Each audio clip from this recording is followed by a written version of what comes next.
Hello, everyone. Nice to join you today for Netroots Nation's third day. My name is Sabiha Basrai, and I'm a member of Design Action Collective in Oakland, California. Welcome to our session, Designs on Democracy, Visual Strategies to Reframe the Story. I'm really excited to be reunited with Yash, Candace, and Anthony today. We'll be discussing the roles and responsibilities of media makers and the strategic ways to use visual communication to tell our stories and win campaigns. I came into this work as a young Muslim anti-war activist in the post 9/11 era, studying graphic design in college. And I have been so grateful to find community at this critical intersection of art making and social change. We understand that design and communications are forms of storytelling which give meaning to facts, right? Facts alone do not change people's minds, change people's hearts and minds, or spur people to action necessarily. So we're going to hear from three panelists who will share case studies about their work, and then we'll open it up for some questions. Yash and Anthony and Candace, I'm going to ask you to introduce yourselves and share your screens. And we'll start with you, Yash. Great. Thank you, Sabia. And I'm excited to be back on this panel. Sabia and I were just discussing backstage that this is the 7th year that we've been doing this panel specifically at Netroots. And so it doesn't feel like 7 years has gone by, but it's incredible to be doing it this long. So as Sabia said, I have a few slides here. I'm going to share my screen really quick. All right. So that should pull it up and you all should see it here momentarily.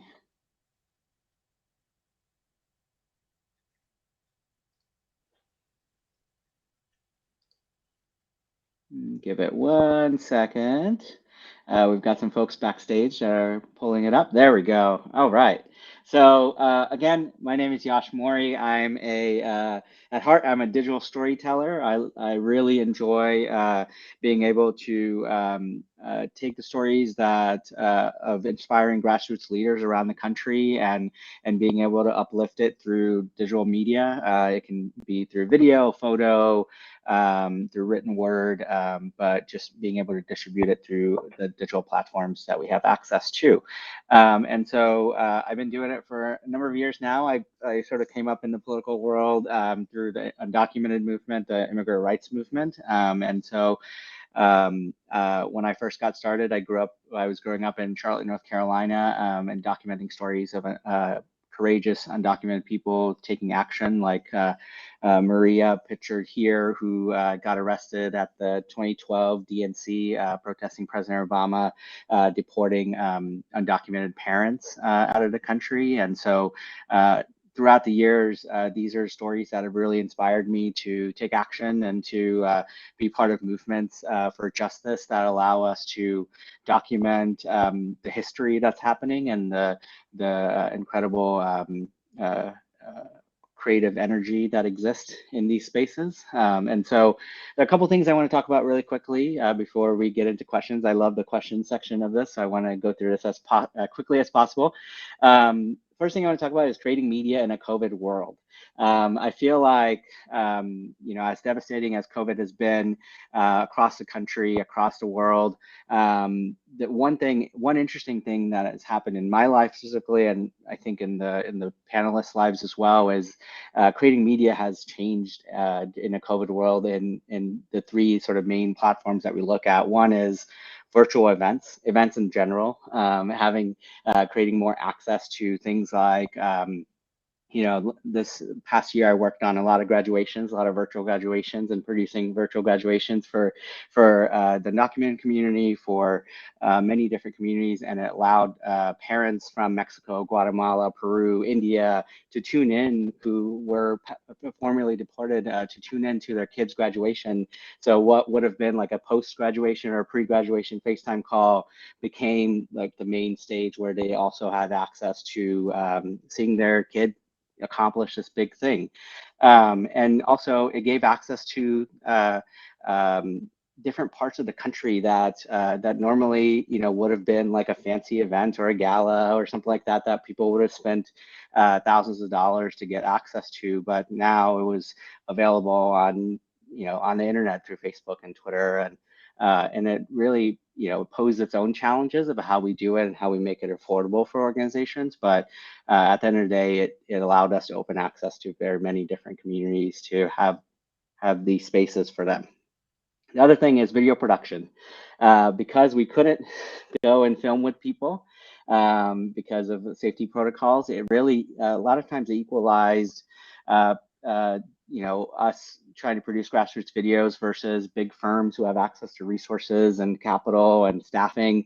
And so the equipment that you were using didn't really matter anymore because it was sort of just collecting dust at that point, right? And so you depended on people's webcams, and how do you collect stories virtually, and how do you encourage people to feel comfortable sharing their stories in front of their webcam. And so it really equalized how we were producing video. And also, I'm sure we're all tired of it now, but we were all using the same stock footage to tell the same stories for a while, right?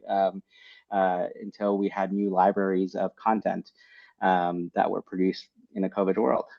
And then lastly, graphic design, right? So I think the local organizations that were used to creating the same templates for their rallies and their events and things like that had to really think critically in a digital world. How do you hold attention? And how do you have good design that holds attention for their like menial tasks like a survey, as you can see here?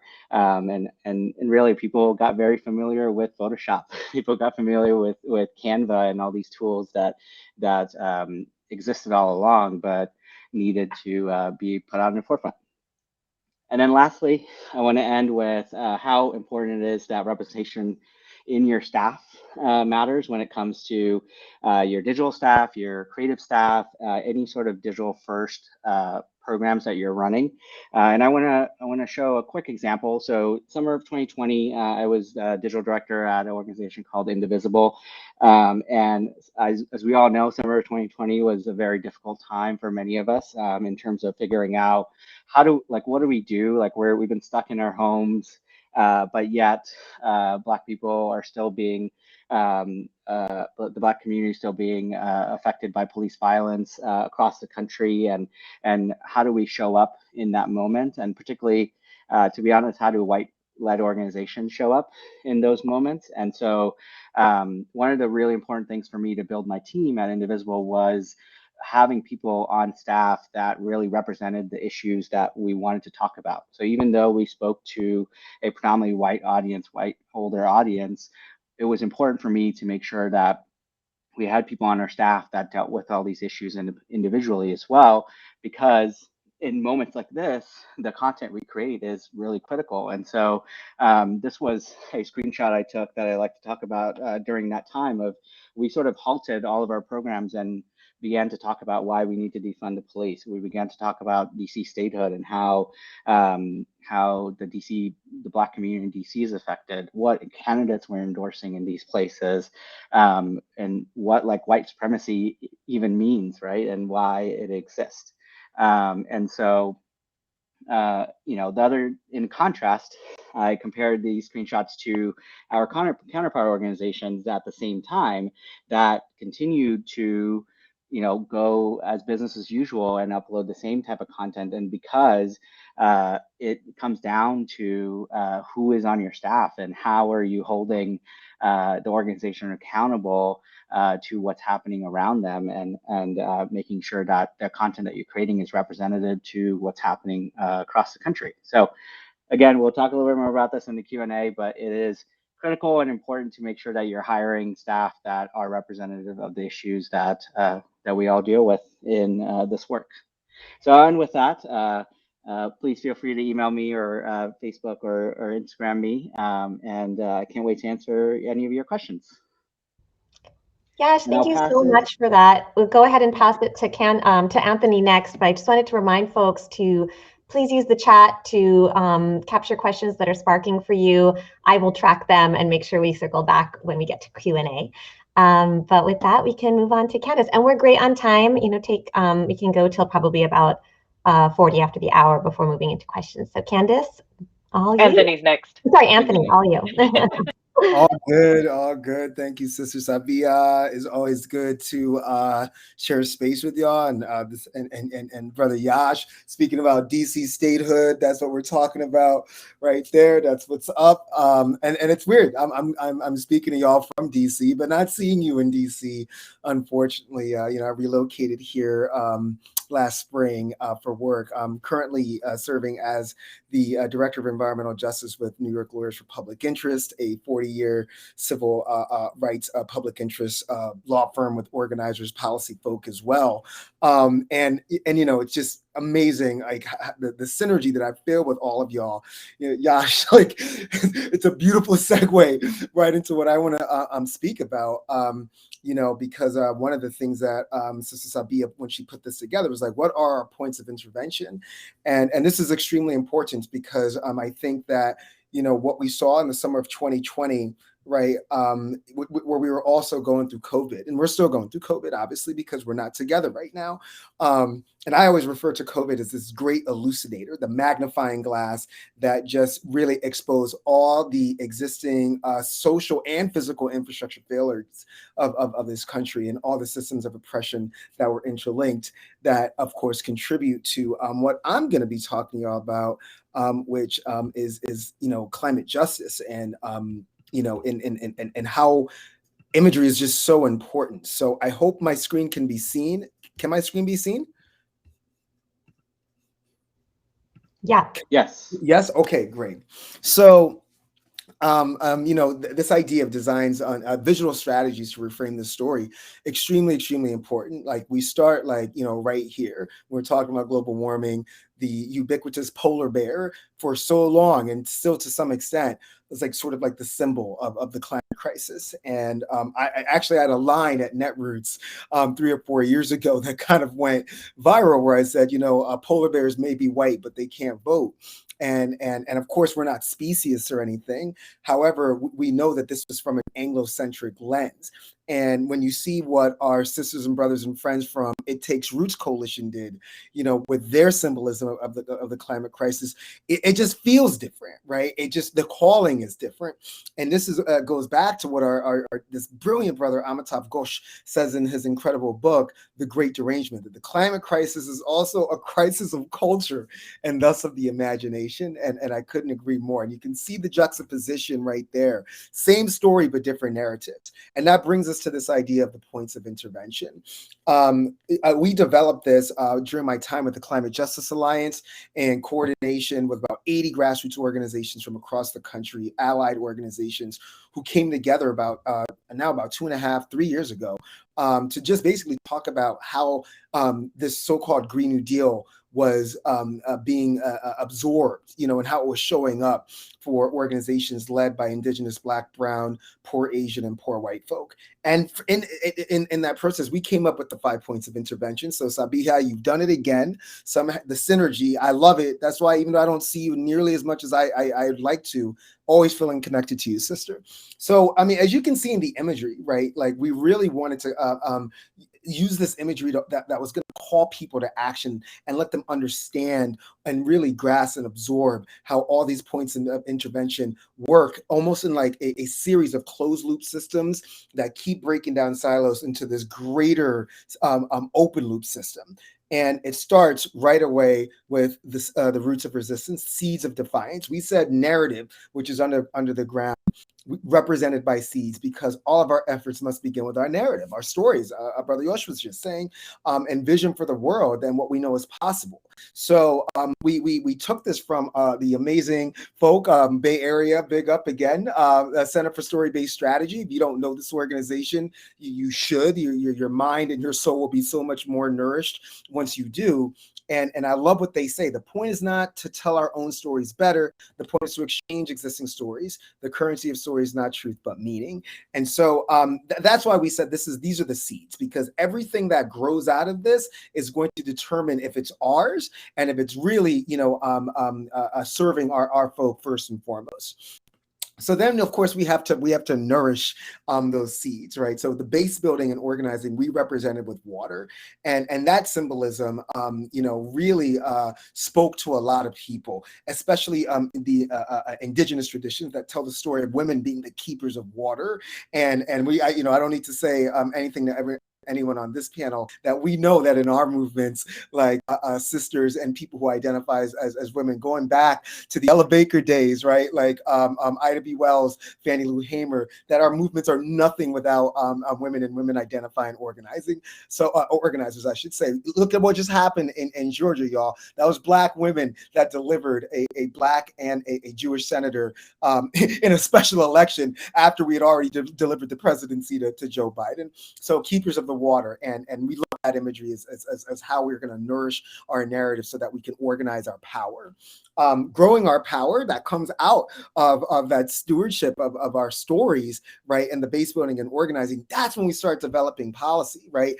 And I'll show an example of what I mean. I talked about Green New Deal earlier. There's still a lot of questions of why isn't so-called Green New Deal really resonating in Black, Brown, Indigenous, and even poor white and poor Asian communities? Well, the policy development has to be a big part of that. And so when we're saying that the policy development is in plants, and that's the imagery that we're using, we're also saying that that's going to grow out of our narrative, and it must be organized by our folks. So a lot of you'll hear some people like the great Mondale Robinson, of course, the brother who co-founded the Black Male Voter Project, told a board of directors that I sit on that Green New Deal is not going to resonate with our folk. It wasn't written for us. It wasn't written by us, and therefore the policy development, we're not going to glean anything, which brings me to the next point: harvesting our power that wasn't grown by us, right? That's just how our organizing is, and it goes from the imagery, right? If it's not our imagery, it's not going to mobilize us.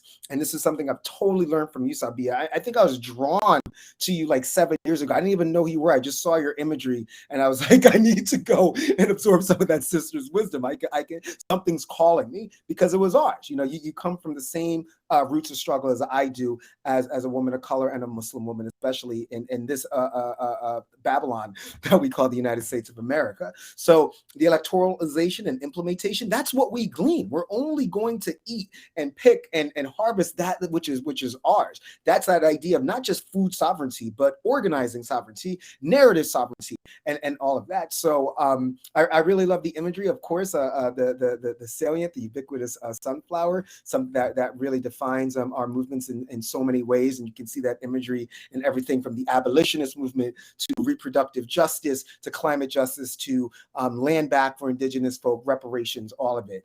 This is what we glean. And then finally, marinating and stewarding our power, right? This is our call for direct action, the stewards. As you can see, the young sister who's also, depicted as, the main person who nourishes our amazing seeds, our narratives, that grows all of this. But once we bring our visions to life, all right, we know that we have the right to as we did in 2020, say this is wrong. We're not going to put up with this. We will take the streets. We will risk COVID. We will risk rising white supremacy, terrorism, and whatnot, because we must struggle to fight the bad, build the new, change the story, and move the money, y'all, which we'll talk about a bit more. That's how and why we utilize direct action and how we marinate and steward our power.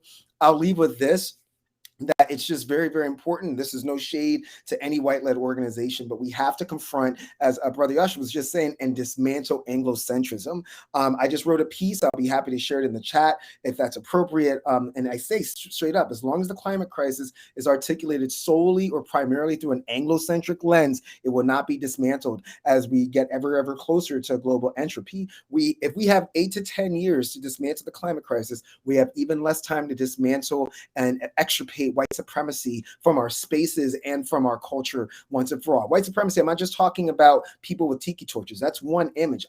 I'm also talking about how we communicate the climate crisis, how we communicate women's rights, how we communicate reproductive justice, immigrant justice, and the images that we use. Are the people being most impacted by these interlinked systems of injustice the ones who are telling the story, the ones who are representing themselves? Can't be done through Anglocentrism, or we're never going to get to where we need to go. So that's pretty much all I got for y'all. And I'm looking forward to your questions as well. Thank you so much for this opportunity. Thank you so much, Anthony. We'll go to Candace. And again, folks, please use the chat to capture any questions that are coming up for you. And we'll open it up in just a bit. Awesome. Well, thank you guys so much. Thank you, everyone, so much. I really love your energy, Anthony and Yash, and Zabiha, obviously. But that's so I love it because it just energizes me. I'm not a morning person, so that really helps me out. I'm here on the West Coast. Okay, great. My name is Candace Taiwan. I am the VP of Creative at a political and organizing consulting firm based in the Bay Area, California. We do work all over the world, mostly in California. I'm originally born and raised from Hawaii. I'm very proud to say that I'm the daughter and granddaughter of Filipino immigrants, and super happy to have grown up in such a wonderful place where I learned a lot about different cultures. And in fact, like as a aside, I actually didn't call myself Asian American until I moved up to the continent, because that's how rich the Asian culture is down there. That being said, me and my team and I do a lot of varied things for different clients. And one of the things that I wanted to talk about today is Yes on Measure R, which was a measure in Los Angeles, California, in that had an election in March of 2020. And so as you can think about that timing, we were on the ground, we were doing in-person events, and then towards the end, a little bit of worry started to set in, but the election happened right before a lot of the major COVID shutdowns happened in California. So a lot of the examples that I will show you are pictures that were taken before COVID really hit. So you'll see a lot of people like smiling with masks off. But 1 second as I share this panel here and making sure everyone can see it. Great. Looks like everybody can. So Yes on Measure R, again, I said Los Angeles, California, March 2020. And one of the biggest things about my job is I'm the creative director, VP of creative. And what my team does a lot of the time when we deal with a ballot measure is we have to take all of this text and communicate it to voters. And obviously, you always make sure that this text is available for those of you that are super wonky and really want to read through all of this. But let's be real, the majority of people are not going to read through every single one of these things. And anytime that you have any ballot measure, it's going to have multiple things that it can do and multiple ways that it can address certain issues. And in this case, we're trying to amend chapter 3.79 of the Los Angeles County Code. Like that paragraph at the bottom left is actually what was on the ballot. And so it's super, for general population, very confusing, you're not sure if the wording is correct or if somebody is trying to like trick you. And I think that's what a lot of people have issues with ballot measures.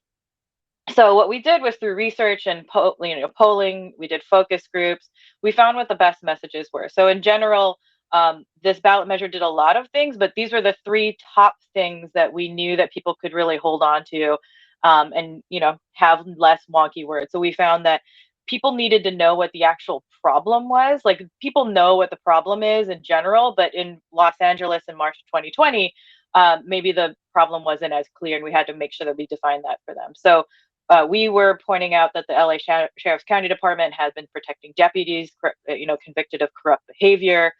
And we also were pointing out that this would help with the major problem of mass incarceration, and also the other problem of inadequate mental health care. Now, there are so many things that this ballot measure did, but we found through polling that these are the top 3 things at the time that this audience in Los Angeles really cared about. And not only did we point out what the problem is, but we also had to point out what the solution was and how voting yes on R will actually help you with that solution. And so throughout the entire campaign, we were intentional to use the correct language, and we had all agreed upon. And one big thing about coming into ballot measures is, right, it's a temporary thing. We come in maybe a few months before the actual election happens, but we have to recognize that there have been years, decades, sometimes a century of work on this, century of work on these particular topics. And we know that we're not the ones that are inventing the wheel. We're not the ones that are coming in and speaking to this for the first time. And so we always really rely on those who have been on the ground and those who have been doing the work, and agreeing upon like humanizing language and making sure that we always use the words like formerly incarcerated individual versus something like felon and prisoner, because it was really important to humanize people. And we used different focus groups to test to different communities and found which imagery actually moved the populations. And we saw, and I think everyone's talked about this before, but like stock photos don't work as much as real pictures and telling real stories of the real families of people who have been affected by this and who want this to move forward.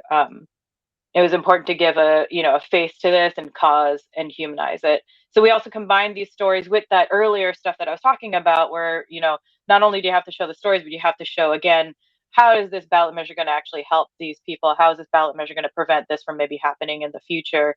And then it's also really important, especially online, as COVID was starting to happen, a lot more things were happening online. Just putting facts out and just, hey, this is what the issue is. Here's just even a little snippet about what some of the issues are. And then finally, I do want to end with, even with working in something as serious as this, it's super important to mix your serious message with more celebratory images. As we all know, no matter what you are working on, sometimes it's really hard to keep moving, especially when you have to talk through such sad events and trauma and have to work through that. It's really important to even small wins, like we got 50 people to a rally, or we got this one really wonky thing passed. Celebrate it and make sure that your volunteers know that there are wins happening and there are things to celebrate even when the work is really hard. And I think that's really important to remember, to take care of people who are on the ground and working on that. And with that, I am also excited to get to the Q&A portion, so I will stop my portion and I'll toss it back to you, Spiha. Thank you. And thank you all for very dense few minutes of sharing content. Really appreciate you all so much. And I love that, Candace, that you ended on this note of reminding ourselves that celebrations are important. I think I can relate to feeling stuck and overwhelmed doing this work for decades now, and celebrating our wins is really, really meaningful. And so we don't have any questions popping up yet in the public chat, but please go ahead and share if you would like to. I will start with a few questions. One is just thinking through kind of how the landscape that you all work in. What does it mean to you to be part of a solidarity economy of media makers? Seeing ourselves not in competition with one another, but in support of each other's success. And how do we move away from that kind of competition to finding points of collaboration? I know, Candace, at 50+1 Strategies, you have a fellows program.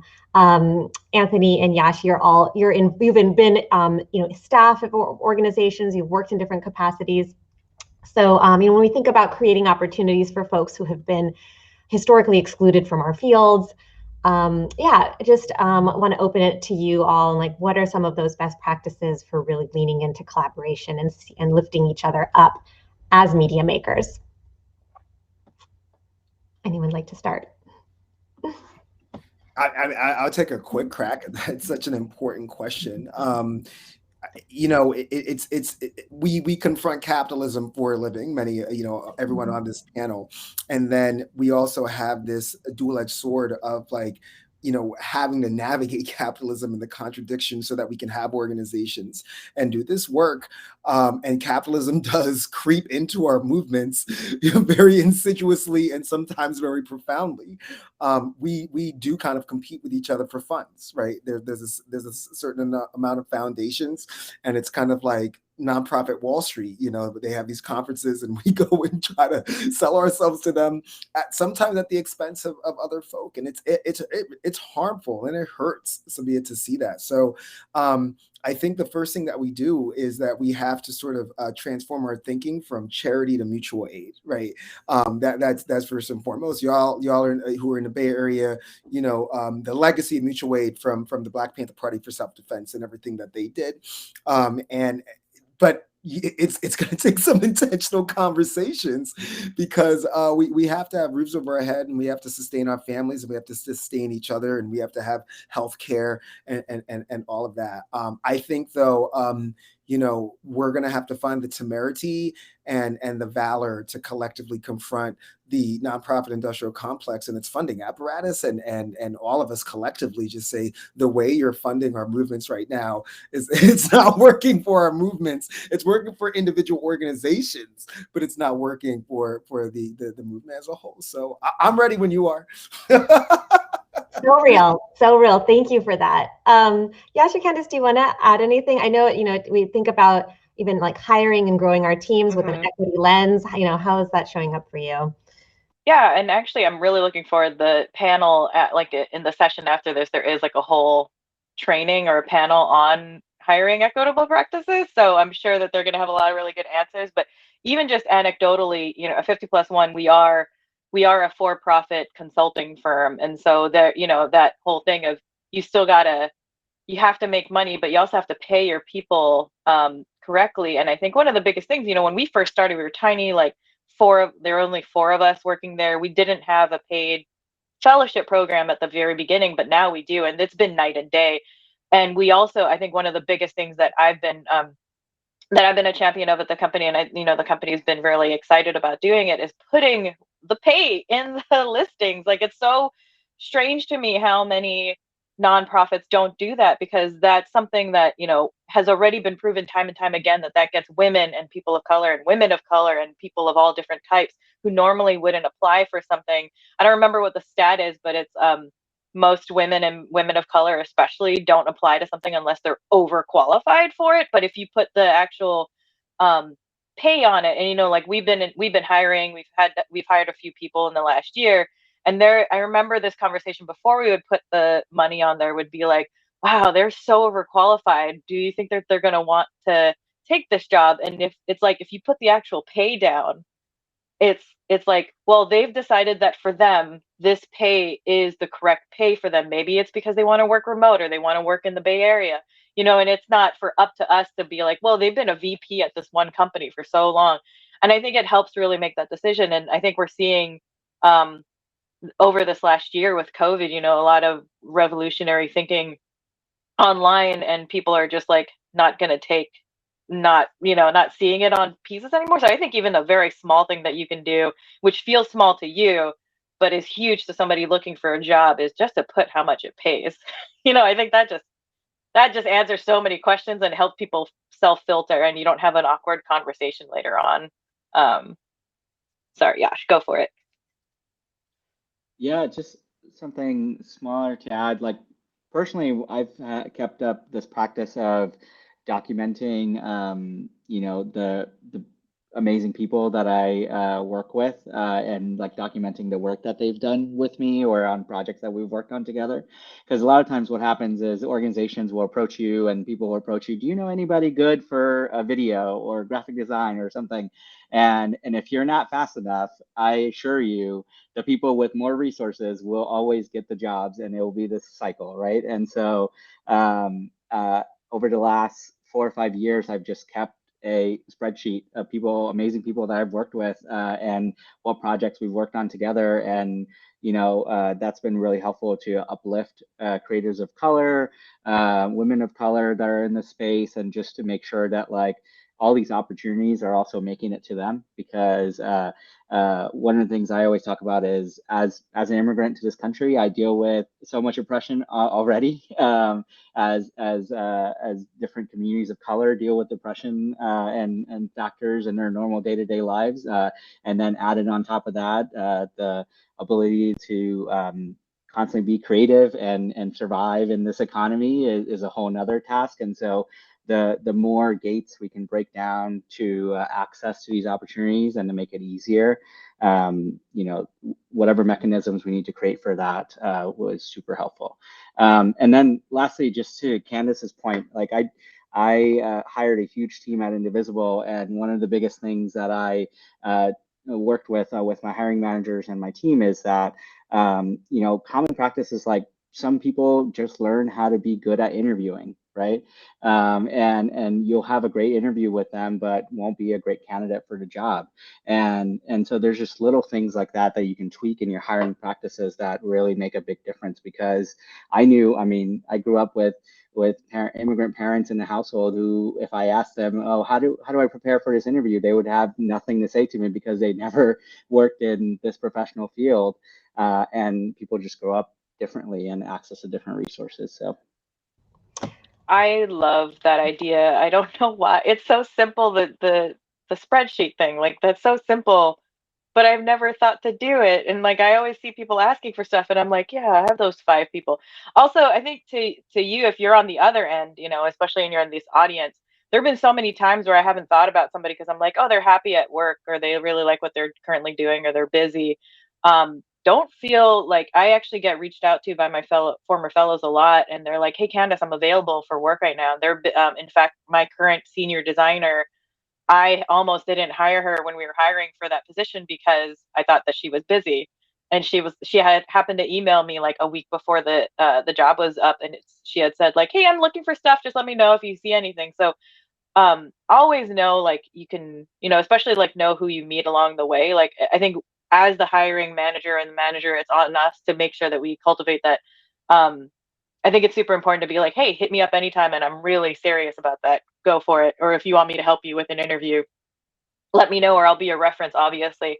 But I think on the other side too, like, try and remember like who those people are who helped you out, and just email them. You have no idea how many times like your email might be the right time and place. Or maybe I know Sabiha's looking for somebody, and I'm like, I've forwarded emails to Sabiha so many times, like even when I'm busy, and I'm like, here, here's somebody that's really good.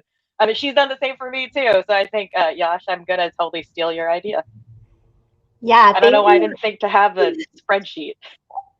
Yeah, thank you for that reminder too. I mean, spaces like Netroots is also a place where we really build relationships and remember each other in times of opportunity. And also reminding myself, and as a member of Design Action Collective, to ask ourselves, like, are we actually the right fit for this opportunity? Like, is maybe another individual designer, like a student or somebody who's more directly impacted by this issue and is building up their art practice, like somebody who could actually take this on? And so coming up in this scarcity economy of trying to undercut each other's rates and work to like self-promote, which is very much learned, especially for those of us who went to graphic design school, is something that we have to unlearn and really lean into more of the kind of abundance that actually is true for our communities. So thank you for that, and the practical matters of just how we get our work done and pay our rent. But I want to move also to a question in the chat, which also relates to something I had been eager to ask you. When we think about messaging strategy, so we're in a post-Trump political terrain. I think about the kind of dynamics around who our villains are and who our heroes are in our stories, from the Bush administration to the Obama administration to Trump to now. And Chris Avery is asking, with so many ways to parse the intended audience, such as age group, issues of interest, identity crisis, response versus paradigm shift, and worldview, how can we look at examples for how we shifted the messaging and language, timing, venue of various campaigns? Thank you, Chris. This is such a critical question. And, at Design Action Collective, we also very much rely on the Center for Story-Based Strategy tools, and the link is in the chat, to get clear about what the goal is, who the audience is, who the target is, and who our constituency are on any given campaign. And knowing that sometimes our target and our audience might be the same people and sometimes might be completely different. And so, what are y'all's best practices for being able to identify who you're speaking to and why, and then and understanding what you're shifting?